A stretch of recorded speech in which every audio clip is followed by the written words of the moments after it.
Hello दोस्तों, नमस्कार। हमारे यूट्यूब चैनल पर आप लोग का बहुत बहुत स्वागत है।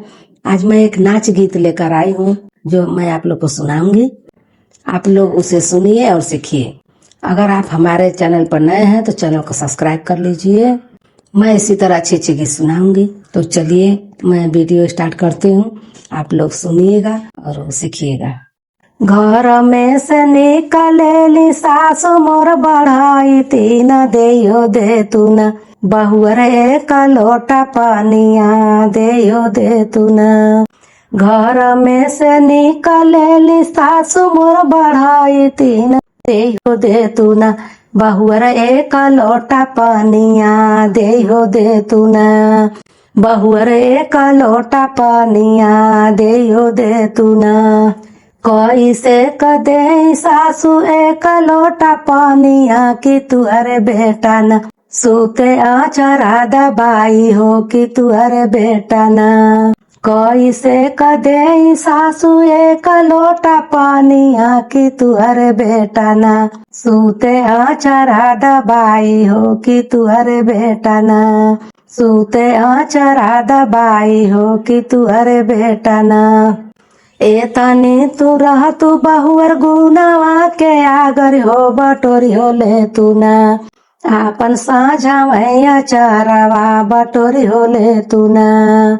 एतनी तू रह तू बहुअर गुनावा के आगर हो बटोरी हो ले तू न आपन साझा मैया चारावा बटोरी हो ले तू न।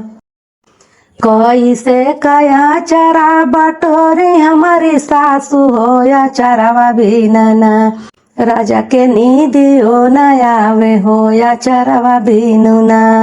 कैसे कया चरा बटोरी हमारी सासू हो या चरावा भी नुना राजा के नीदियो न आवे हो या चरावा भी नुना। घर में से निकले जेठानी मोर बढ़ाई तीन देयो दे तू न छोटी एक लोटा पानिया देयो दे तू न छोटी एक लोटा पानिया देयो दे तू न। घर में से निकले जेठानी मोर बढ़ाई तीन देयो दे तू न छोटी एक लोटा पानिया देयो दे तू न छोटी एक लोटा पानिया देयो दे तू न। कैसे कदे दीदी एक लोटा पानिया कि तू अरे देवरू न सूते आचरा दबाई हो कि तू अरे देवरू न। कैसे कदे दीदी एक लोटा पानिया कि तू अरे देवरू न सूते आचरा दबाई हो कि तू अरे देवरू न सूते आचरा दबाई हो कि तुहरे देवरू न। जब तू ही रह तू छोटी गुनवा के आगर हो बटोरी हो ले तू न आपन साझा में आचारवा बटोरी हो ले तू न। जब तू ही रह तू छोटी गुनवा के आगर हो बटोरी हो ले तू न आपन साझा में आचारवा बटोरी हो ले तू न। कैसे कया चरा बटोरी हमारी दीदी हो या चरावा भी नना राजा के नीदियो न आवे हो या चरावा भी नुना। कैसे कया चरा बटोरी हमारी दीदी हो या चरावा भी नना राजा के नीदियो न आवे हो या चरावा भी नुना। घर में से निकलेली नदी बढ़ाई तीन देयो दे तू न भाभी एक लोटा पानिया देयो दे तू न।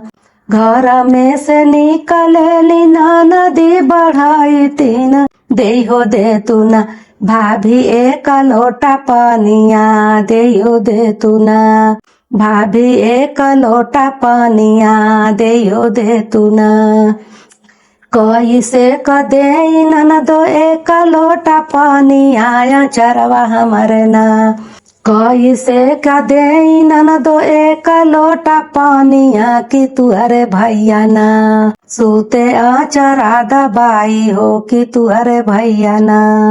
कैसे कदे ननदो एक लोटा पानिया कि तुअरे भैया ना सूते आचारा दबाई हो कि तुअरे भैया ना सूते आचारा दबाई हो कि तुअरे भैया ना जब तू ही रह तू भाभी गुनावा के आगर हो बटोरी हो ले तू ना भाभी साझा मैया चारावा बटोरी हो ले तू ना जब तू ही रह तू भाभी गुनावा के आगर हो बटोरी हो ले तू ना आपन साझा मैया चारावा बटोरी हो ले तू ना कैसे काया चारा बटोरी हमारी नाना दो अचारावा भी नाना कैसे काया चारा बटोरी हमारी नाना दो अचारावा भी नाना राजा के नीदियो न आवे हो अचारावा भी नाना राजा के नीदियो न आवे हो अचारावा भी नाना।